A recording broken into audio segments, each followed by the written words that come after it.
पूर्वी खबर। रानीगंज की सांस्कृतिक चेतना को जीवंत करते हुए आवृत्ति अकादमी रानीगंज के तत्वावधान में रविवार को सारा शिल्पांचल आवृत्ति प्रतियोगिता 2026 का भव्य और गरिमामय आयोजन संपन्न हुआ, जिसका शुभारंभ पूर्व नगर प्रमुख गौतम घटक, वैज्ञानिक अजय कुमार खैतान, समाज सेवी बलराम राय और गोपाल आचार्य जैसे गणमान्य अतिथियों द्वारा दीप प्रज्वलन के साथ किया गया। इस साहित्यिक महाकुंभ में दुलाल कर्मकार, डॉक्टर तिलकनाथ घोषाल, कवि अचिन्य मंडल और जितेंद्र दत्ता सहित शिक्षा व कला जगत की कई नामचीन हस्तियों ने अपनी गरिमामयी उपस्थिति दर्ज कराई। प्रतियोगिता की व्यापकता का अंदाजा इसी बात से लगाया जा सकता है कि इसमें पश्चिम बर्धमान के अलावा बांका, पुरुलिया और पूर्व बर्धमान जैसे दूर दराज के जिलों से आए लगभग 300 प्रतिभागियों ने 9 विभिन्न वर्गों में अपनी कला का प्रदर्शन किया। साथ ही अकादमी के विद्यार्थियों के लिए एक विशेष अंतर अकादमी स्पर्धा भी आयोजित की गई। अकादमी के निदेशक अभिजीत दे ने आयोजन की सफलता पर हर्ष व्यक्त करते हुए बताया कि इन प्रतिभाशाली विजेताओं को आगामी 12 अप्रैल को होने वाले वार्षिक समारोह में पुरस्कृत किया जाएगा, जो निश्चित रूप से क्षेत्र में साहित्य और वाचन कला के प्रति युवाओं के बढ़ते रुझान को एक नई ऊंचाई प्रदान करेगा। অভিজিৎ যে আবৃত্তি একাডেমি করেছে, আমরা অভিজিৎকে আবৃত্তি একাডেমির টিচার হিসাবে দেখি না, আমরা দেখি রানীগঞ্জের কণ্ঠ। অর্থাৎ আমি যেটা একটু আগেই বললাম যে বিগত হাজার বছর ধরে মানুষের কণ্ঠ রোধ করার চেষ্টা হয়েছিল মোগল, পাঠান থেকে ইংরেজ থেকে শুরু করে, এবং এখনও ভারতবর্ষের বিভিন্ন অশুভ রাজনৈতিক দলগুলো মানুষের কণ্ঠ রোধ করার চেষ্টা করে।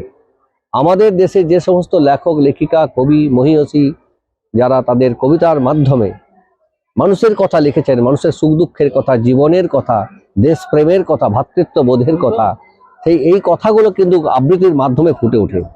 এবং এই আবৃত্তি একাডেমি যে কাজটা করতে পারছে, সমস্ত গার্জিয়ান, অভিভাবকদের তাদের বাচ্চাদের মধ্য দিয়ে সেই মানুষের কথা প্রতিধ্বনিত করছে, এটা একটা বড় পাওনা আমাদের শিল্পাঞ্চলে। অর্থাৎ রানীগঞ্জ তথা শিল্পাঞ্চল যে কোনোদিনই পিছিয়ে ছিল না মানুষের জন্য কথা বলার, কথা বলছে। আজ একটা বাচ্চা শিশুও একটা কবিতার আবৃত্তি পাঠ করে তার মনের ভাব প্রকাশ করছে, এবং প্রকাশ করতে করতে তার মনের যে বিভিন্ন অঙ্গ প্রত্যঙ্গ, চোখ, মুখের যে এবং অঙ্গুলির যে ভাব প্রকাশ হচ্ছে, এই প্রকাশের মাধ্যমে সে দেখাচ্ছে আমি সজীব, আমি নির্জীব নই। তাই এই সজীবের যে একটা বাতাবরণ আজ যে প্রচার অভিজিৎ করছে, এই কাজটা সত্যিই অনেক বড় চ্যালেঞ্জের কাজ, এবং ওই চ্যালেঞ্জটাকে নিয়েছে। আমাদের সকলের আশীর্বাদ থাকছে ওর সঙ্গে। সেই সঙ্গে যারা আপনারা সাংবাদিক কুল রয়েছেন, আপনারাও এই মানুষের কণ্ঠ ধ্বনিকে ঘরে ঘরে পৌঁছে দিন। প্রতি ঘরে ঘরে যেন প্রতি বাচ্চা আবার সে আমাদের মহান মহীয়সী কবি, লেখক, লেখিকাদের কথা তারা স্মরণ করে তাদের চরিত্র গঠনে বড় বড় ভূমিকা গ্রহণ করবে, এটা আমরা আশা রাখি। এটাই তো আমাদের বার্তা যে আবৃত্তি একাডেমি শুরু করেছে, চেষ্টা করবে অভিভাবকরা। অর্থাৎ যারা এখনো অচেতন, যাদের মধ্যে চেতনার বিকাশ ঘটেনি, এই যে শেরসোল গার্লস হাই স্কুল এবং তার কর্তৃপক্ষ অভিজিৎকে এই জায়গাটা দিয়েছে। এবং আপনারা জানেন আমাদের এই শেরসোল রাজবাড়ির যে এলাকা, এখানে নাটক, যাত্রা বহু আগে থেকে চর্চা হতো, এবং সেটাও তো একটা প্রকাশ করা, মনের ভাব প্রকাশ করার জায়গা। তো আমরা সেই অভিভাবক এবং গার্জেনদেরকে বলবো যে আপনারা যেখানেই থাকুন সেখানেই কিন্তু ছেলেদের এই পুরনো কবিতা, লেখক, লেখিকাদের যে প্রকাশ, উপন্যাস, কাব্যগ্রন্থ পাঠ করান, পড়ান। চরিত্র গঠনে বড় ভূমিকা নেবে তারা, দেশ গঠনে আগামী দিনে হয়তো আপনার ঘরের ছেলে বা আপনার মেয়ে এই একটা বড় জায়গা পাবে, এইটা আমরা আশা রাখছি। এটাই আমাদের প্রচারের মূল উদ্দেশ্য। আমি গোপাল আচার্য, আমি সুভাষ স্বদেশ ভাবনার সভাপতি। একাডেমির আবৃত্তি প্রতিযোগিতা, এটি আমাদের ৭ম বর্ষ। এবছর আমাদের ৭ম বর্ষ, এবং আমার সঙ্গে আমাদের বিশিষ্ট অতিথিরাও রয়েছেন রানীগঞ্জের। এবছর আমাদের ৭ম বর্ষ। সারা শিল্পাঞ্চল আবৃত্তি প্রতিযোগিতার আমরা নামকরণ করলেও আমার বলতে খুব গর্ব হচ্ছে যে এটি শুধু শিল্পাঞ্চলের মধ্যেই সীমাবদ্ধ নয়। এবছরে কিন্তু আমাদের ভিন জেলা যেমন বীরভূম, বাঁকুড়া, এমনকি পুরুলিয়া থেকেও আমাদের প্রতিযোগীরা এখানে পার্টিসিপেট করেছে।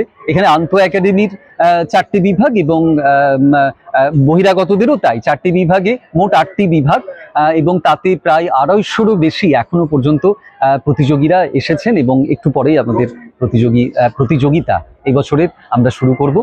আমাদের প্রদীপ প্রজ্বলন করে অনুষ্ঠানের শুভ সূচনা হয়ে গেল। আমাদের প্রাণের কবি রবীন্দ্রনাথ ঠাকুর, কবিগুরু রবীন্দ্রনাথ ঠাকুর এবং